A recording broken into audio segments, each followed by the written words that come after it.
fears apart.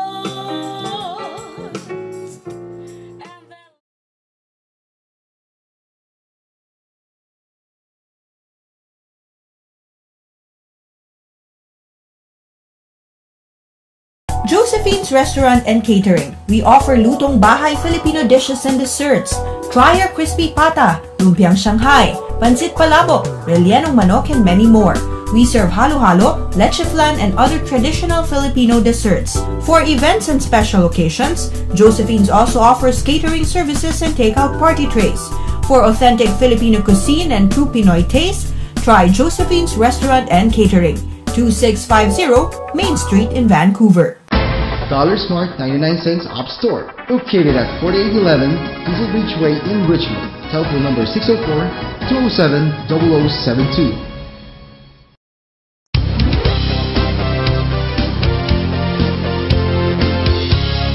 Come and meet our friendly staff on our two locations at 5581 Victoria Street and 4915 Main Street in Vancouver. Philippine News Canada is brought to you by Rayford Media Group.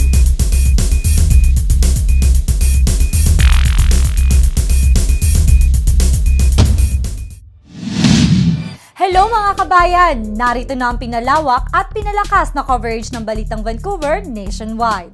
Mga pangunahing balitang nasagap ng aming news team para sa linggong ito. Mula sa silid balitaan ng Philippine News Canada sa British Columbia, kasama ang aming mga field reporters and news correspondents, ako po si Melanie Bernal. Isang araw na naman na puno ng intriga para sa inyong lahat. Mga balitang kontrobersyal na sumasangkot sa mga paborito ninyong showbiz personalities, ating pagpafiestahan. Ako po si Charlene Ocampo. Ito ang Philippine News Canada. Nigeria, malapit lang ideklara kontrolado Mga aspiring candidates galing sa iba't ibang samantala ang Tagahangan sa isang masayang concert. May isang linggo pa kayong natitira para.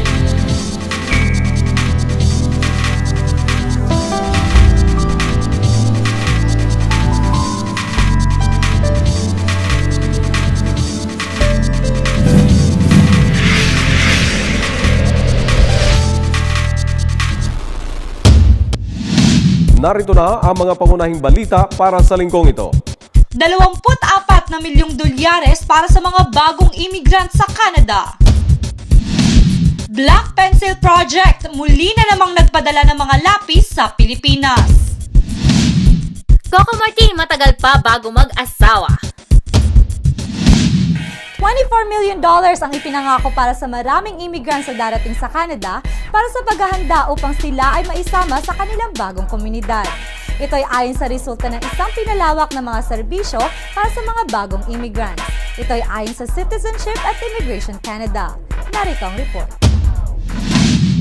Maraming bagong dayuhan ang darating sa Canada upang permanenteng manirahan kaya nararapat lamang na maging handa ang gobyerno upang maisaayos ang mga ito sa bago nilang komunidad bilang resulta na pinalawak na serbisyong pagdating ayon sa Citizenship and Immigration Canada.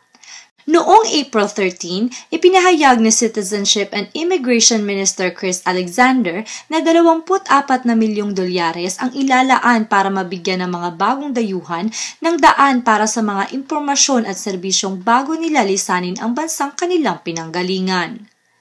Ang pagpupondong ito ay gagamitin lamang sa pamamagitan ng sosyong samahan upang matulungan ang mga legal at di-legal na dayuhan na manirahan ng maayos sa Canada.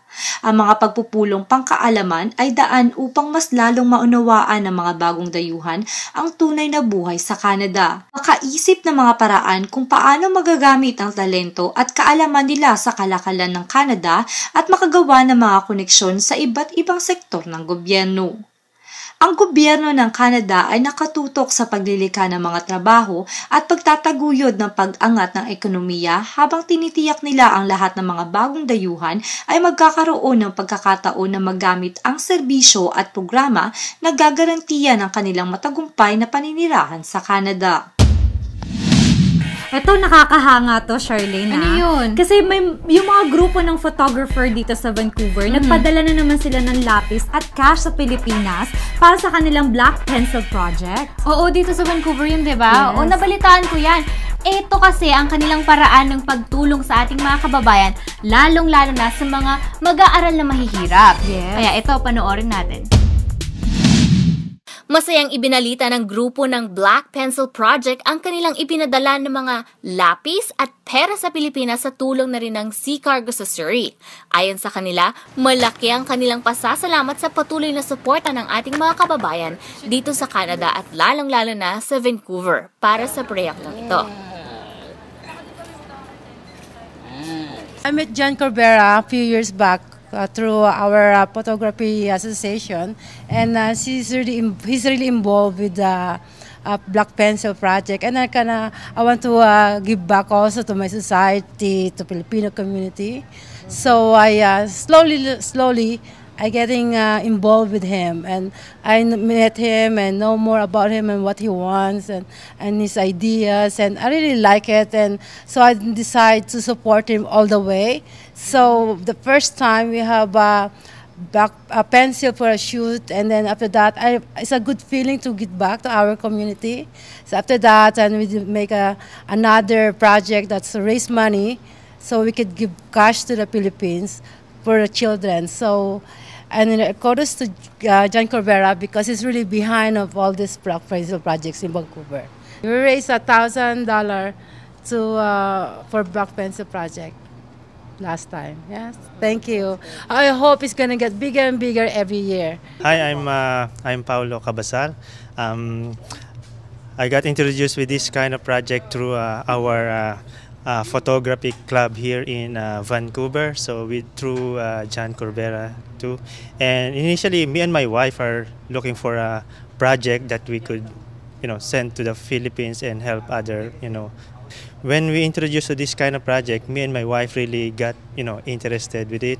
We believe that it has something, or it's a project that has a cost. So we're really interested to get more involved in this kind of project.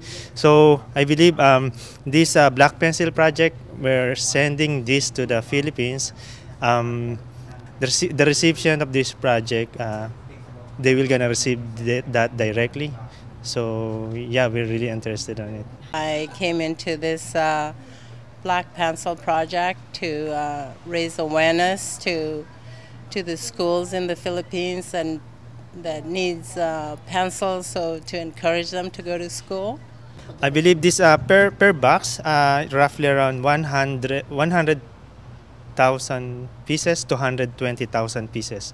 With this, so imagine how many students or grade school student these pencils would gonna benefits. I got involved with my friend to sell tickets to fundraise money to buy the pencils and to sell it to the Philippines. That's how I came to the project. I'm happy that Big C Sari Sari Store and Big C Freight is involved in this Black Pencil project of yours, and I assure you that anytime you ask my help, I'm here to help you and ship out all the needs that you need to ship out in the Philippines. This is an open organization that we want everybody to get involved. This is a project that who have a cause. So Black Pencil Project, you can reach our club here, Samahan ng mga Literatistang Filipino here in Vancouver, or through John Corbera. We would also like to take this opportunity to thank Kuya Mike of Big C Sari Sari Store, to Kuya Art Viray, Salve Dayaw, and Miss Joan Frias. Thank you very much for the big help, for your big contribution with this Black Pencil project. Thank you to the Philippine News Canada for a big endorsement. Muli na namang inilunsad ang ika-4 na taon ng Mosaic Annual Vancouver Job and Career Fair noong April 14. Tinatayang umaabot sa 50 mga organisasyon at mga kumpanya ang nakilahok sa taong ito, upang makatulong ito sa mga naghahanap ng trabaho. Ito ang pangunahing layunin ng Mosaic sa pagtatayo ng event na ito. Narito ang report. Naging matagumpay na naman ang ika-4 na taon ng Mosaic Annual Vancouver Job Career Fair sa taong ito. Dahil sa magandang resulta ng kanilang mga nakaraang event taon-taon, lalo pang dumami ang mga nagpunta dito noong nakaraang linggo. At ayon din sa mga nag-organisa nito, mas marami pang mga kumpanya na sumuporta sa taong ito.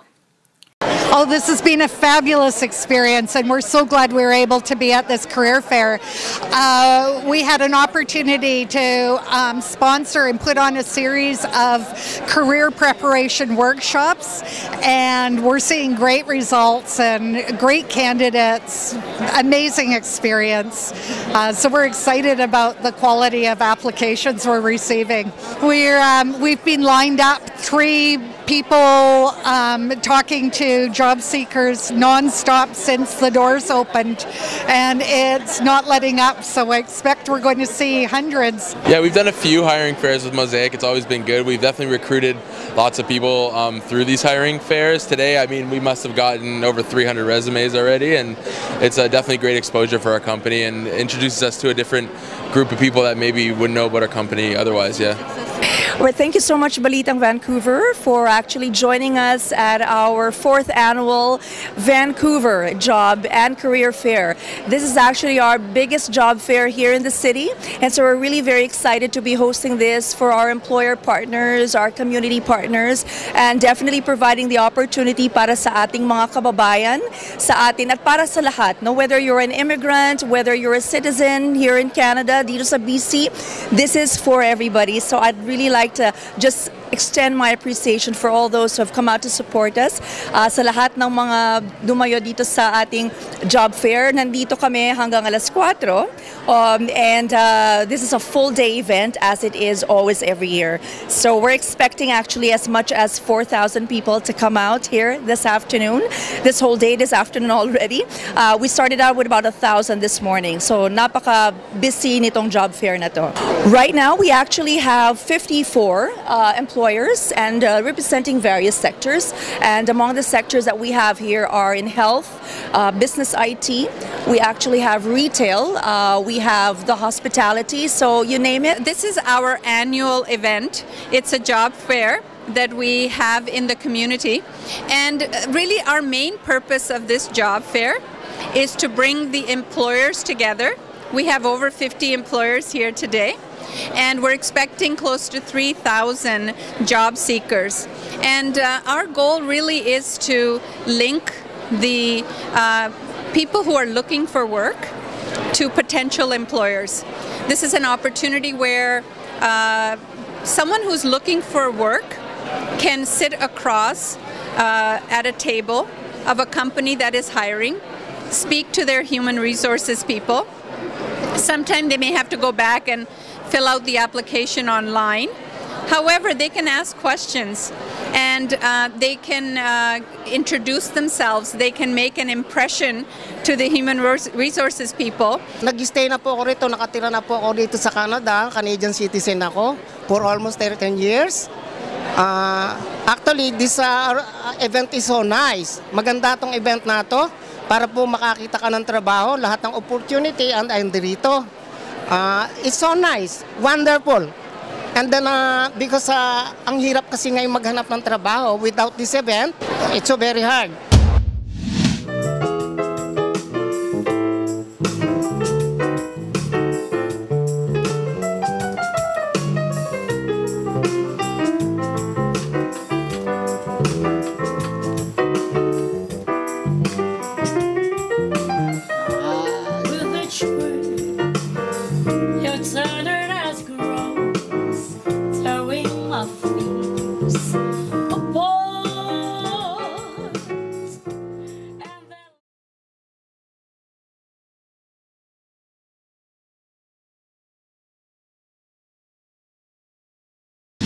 Ipinaliwanag ni Ombudsman Conchita Carpio Morales ang kanyang desisyon na suspindihin si Mayor Jejomar Erwin Junjun Binay Jr. Binalaan niya ang Korte Suprema na sa pagtigil ng kanyang mga pagsisiyasat sa pinaghihinalaang katiwalaan sa Makati City ay maaaring lumikha ng isang mapanganib na alinsunuran na maaaring makaapekto sa kampanya sa pananagutan sa publiko. Alamin natin ang dahilan kung bakit. Ang ombudsman ay isang malayang opisyal na nagsasakdal ng mga kasong hindi konektado sa politika, kundi ito ay dahil sa kung ano ang pinaniniwala ang may makabulahang katibayan na magpapatunay upang maisampa ang kaso sa korte o pang-administratibong pagpapasya. Ang mapanghamon na si Ombudsman Conchita Carpio Morales ay pinaglaban ng kanyang desisyon na suspindihin si Mayor Junjun Binay at binigyan ng babala ang Supreme Court na kung ipapahinto ang investigasyon sa naganap na paglulustay ng pondo ng bayan ng Makati ay makakalikha ng mas delikadong pamarisan na tunay nang makakasira sa kampanya ng pampublikong pananagutan. Pinanindigan ni Ombudsman Morales ang kanyang petisyon na ihinto ng Court of Appeals ang pagpayag o pagbibigay sa hiling ni Mayor Binay na alisin ang 60 araw na suspensyon sa kanya. Ipinagdidiinan ni Ombudsman Morales na ang mga dokumentong hawak niya ay mabigat na katibayan para mapatunayan ang pakikipagsabuatan ni Mayor Junjun Binay sa paglustay ng pondo ng bayan. Sa isang pindot lamang at maririnig ang langut-ngot ng bakal at salamin ng sasakyan ng isang dating miyembro ng gang ang winasak at inalis sa daan ng BC. Ito ay ang paghahatid ng pangako ng lalawigan sa pagbawas ng krimen at para sa kaligtasan ng publiko. Panoorin natin ito. Ibinalita ni Honorable Suzanne Anton, Attorney General and Minister of Justice, sa isang demonstrasyon ang patuloy ng kanilang kampanya laban sa mga kriminal na patuloy pa rin sa kanilang mga masamang gawain dito sa probinsya. Ayon sa kanya, ang demonstrasyon na ito ay sana'y magbigay mensahe sa mga kriminal na ito.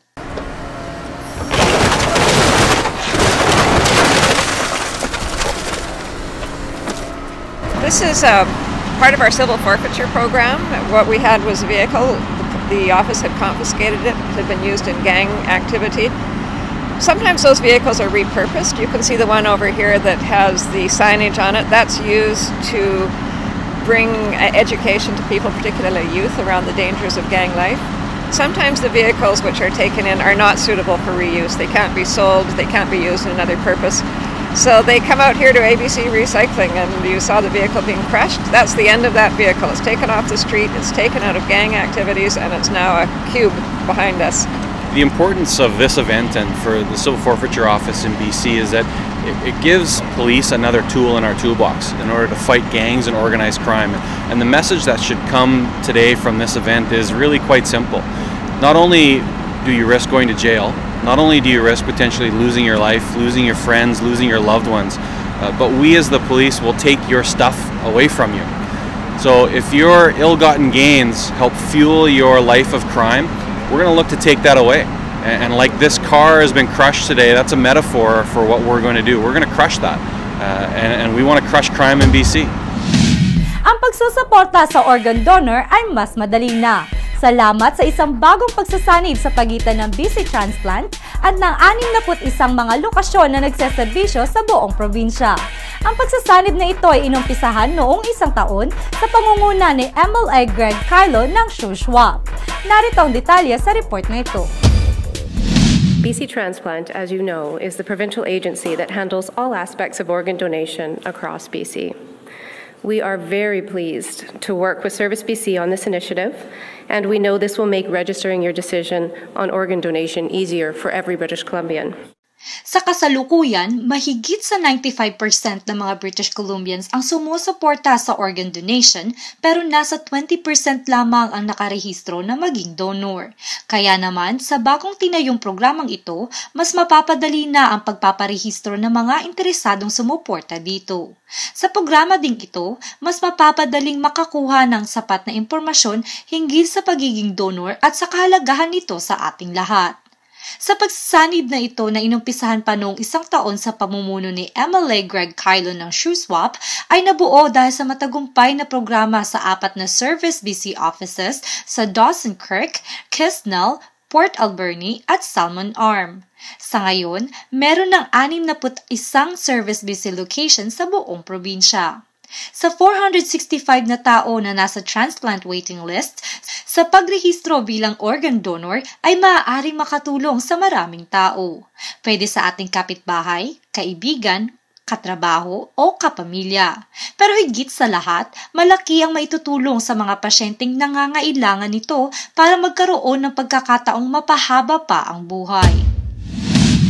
Good news para sa mga kababayan natin na gustong magbakasyon pero kulang sa budget tulad ko. Oo nga. Alam niyo ba na meron bagong serbisyo para sa inyong lahat? Ang Sea Cargo na maaaring makatulong para matuloy ang inyong bakasyon. Oo nga sayang. Nakabili na ako ng ticket Pero alamin natin kung ano ba to.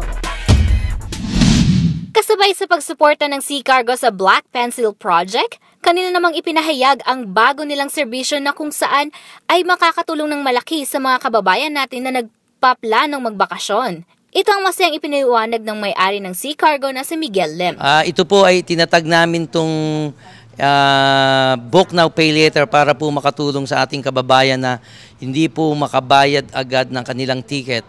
So kung gusto nyo pong ma-i-avail to, tumawag po lang kayo sa aming opisina para malaman nyo lahat kung ano ang detalye ng itong book. This is Miguel. I would like to introduce my new business now. I have a travel agency. It's a Big C Travel Agency, and I started this one last February, but there is a good news for everybody. I can do a book now, pay later things. This is the situation. This is how it goes. If you book your ticket now and you're intending to fly on December, you can save a lot of money. But if you book your ticket and I issued you the ticket today for example at 1,250, you save at least 400, 500 on the high season ticket on December.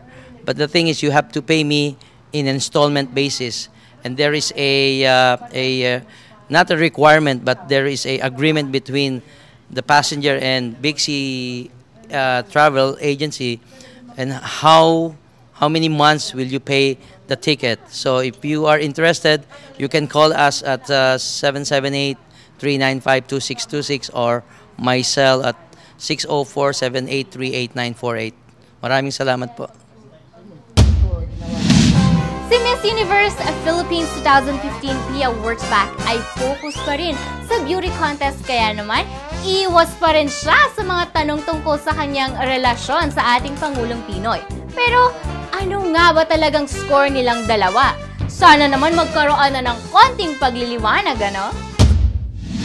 Nangingilag si Miss Universe Philippines 2015 Pia Wurschbach nang matanong tungkol sa estado ng napapabilitang pagde-date nila ni Pangulong Noynoy Aquino.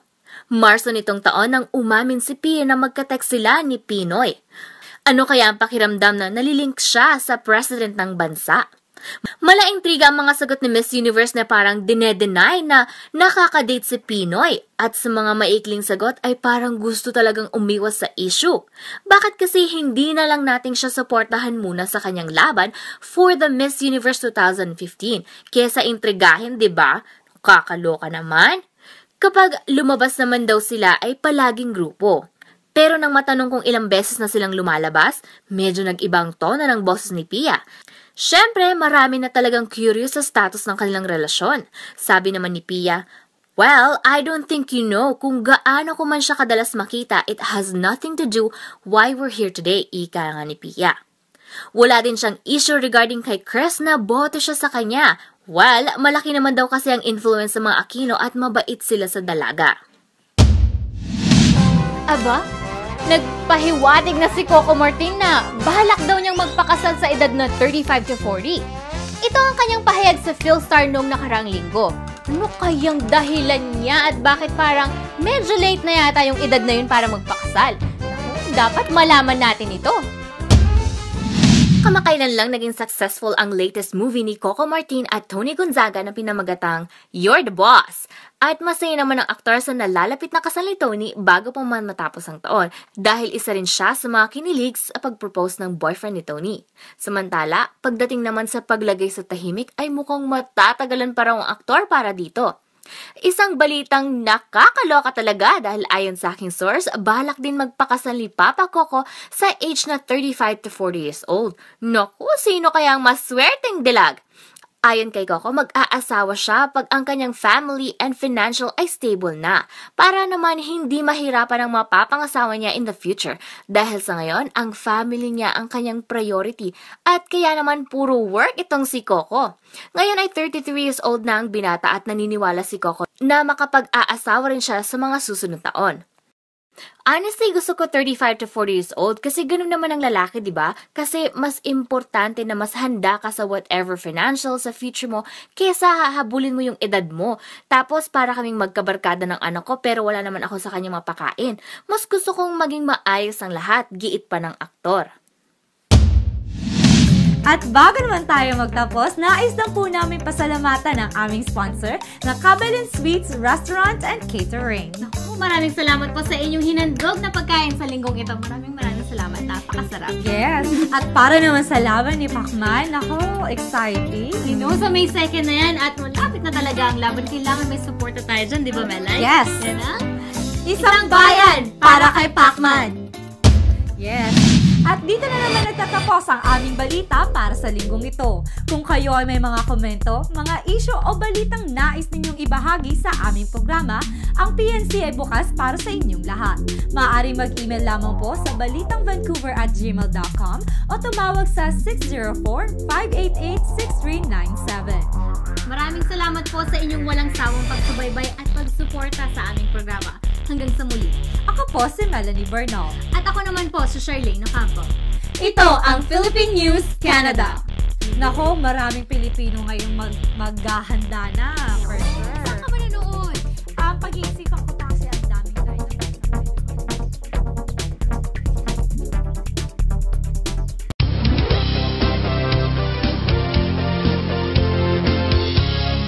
Come and meet our fan staff on our two locations at 5581 Victoria Street and 4915 Main Street in Vancouver.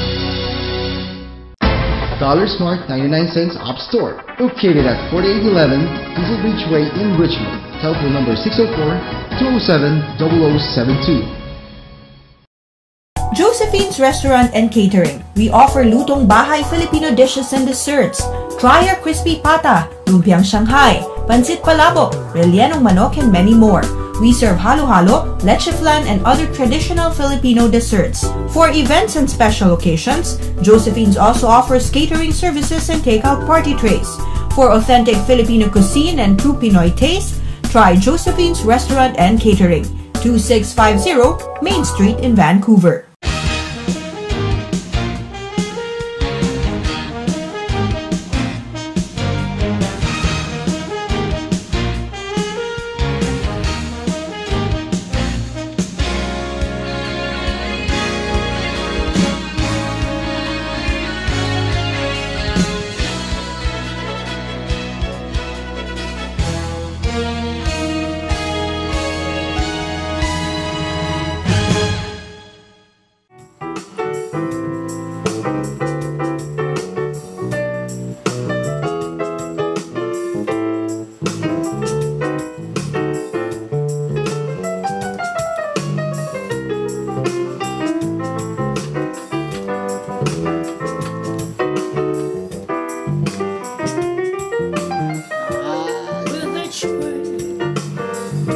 Southern as grows, towing my fears.